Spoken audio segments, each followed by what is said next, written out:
of taking this pawn because this pawn was pinned. It doesn't apply anymore.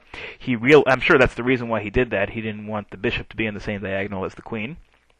So I take this pawn. Now, the fact that I take this pawn, that really breaks up his pawn structure over here. You see, this pawn is pinned.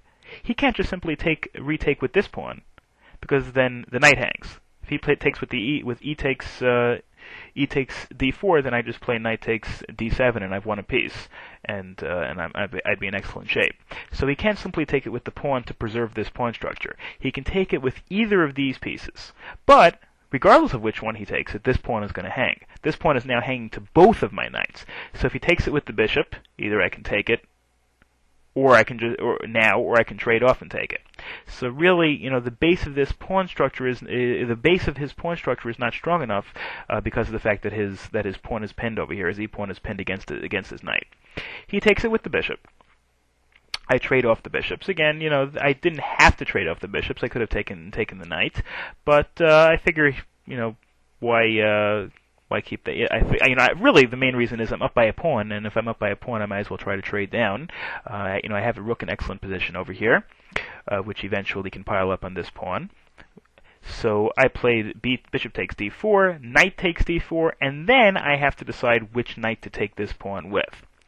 This pawn is obviously hanging over here. I took it with the knight from a. The knight a takes c5. Really, the main reason for that is I want to keep control of the a-file with my queen. Now my queen is free to come up the a-file. My queen is free to threaten this pawn. It would take a couple of moves, but if you think about it, there's no real easy way for him to defend this pawn. He'd have to move his his rook to the b-file, and then I'd really be able to control. For example, let's say if it's my move at this point, I play queen a6. He plays rook b1, and I play rook a8. Rook a8, and now I've really controlled this file. I've controlled it with the queen-rook battery, and he's using his queen-rook battery to defend this pawn, which is sitting out in the middle of nowhere and probably has a limited lifespan anyway. So he plays queen c3, threatening this knight. Obviously, I can't just take it with this knight because then this knight will hang. So I have to move the knight. I'm sorry, I don't have to move the knight now because it's protected by this knight. I just can't take this pawn with the knight on d.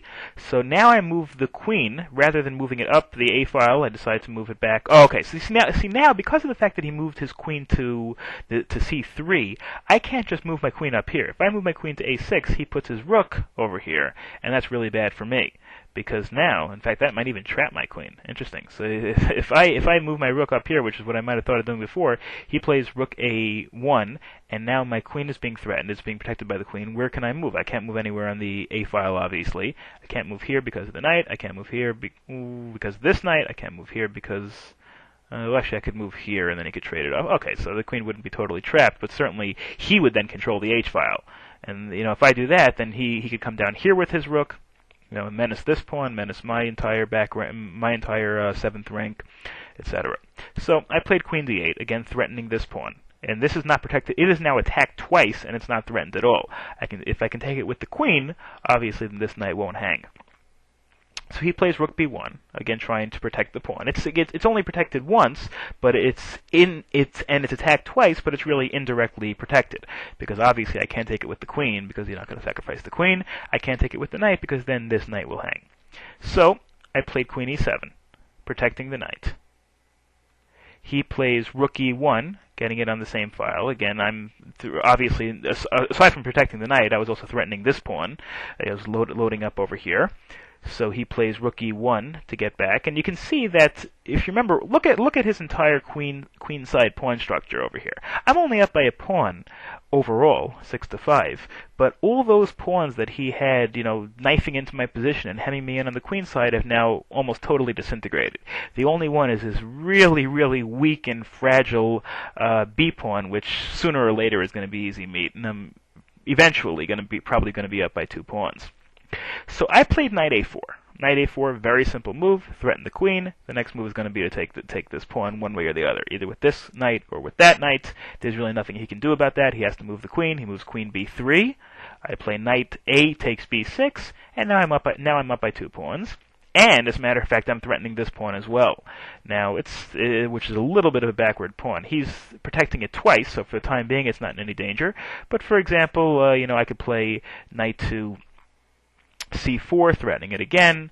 Then, well, I can't do it right away because this pawn will hang. But certainly I can. This is the kind of pawn that can be menaced. If he ever plays e4, I can take, and then, well, I guess he can retake with the knight, so he wouldn't isolate the pawn. But still, this pawn is not that easy to extricate it from the trouble that it's in right now.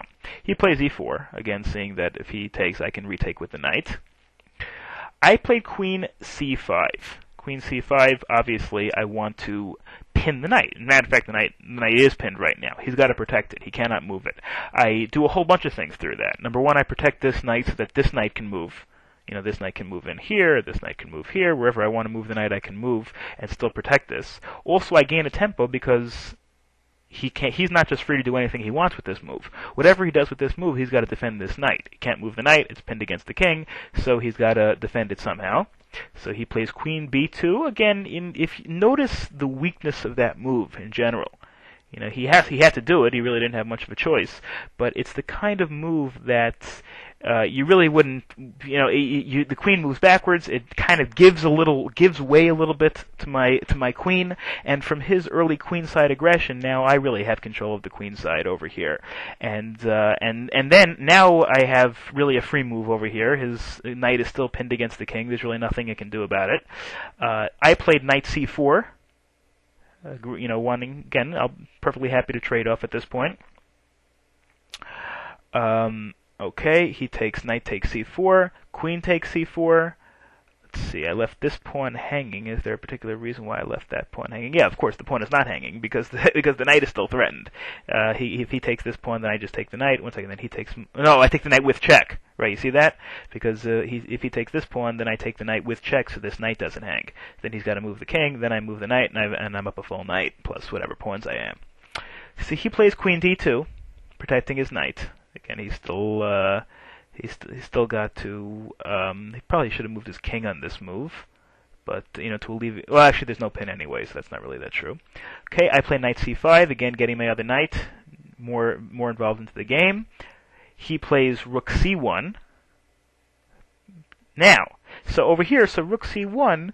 I'm up by 2 pawns over here. I've got 2 pawns that are passed on this, on the B and C files. So he plays rook c1. Now at this point, I wanted to trade down. I really wanted to force him to trade down.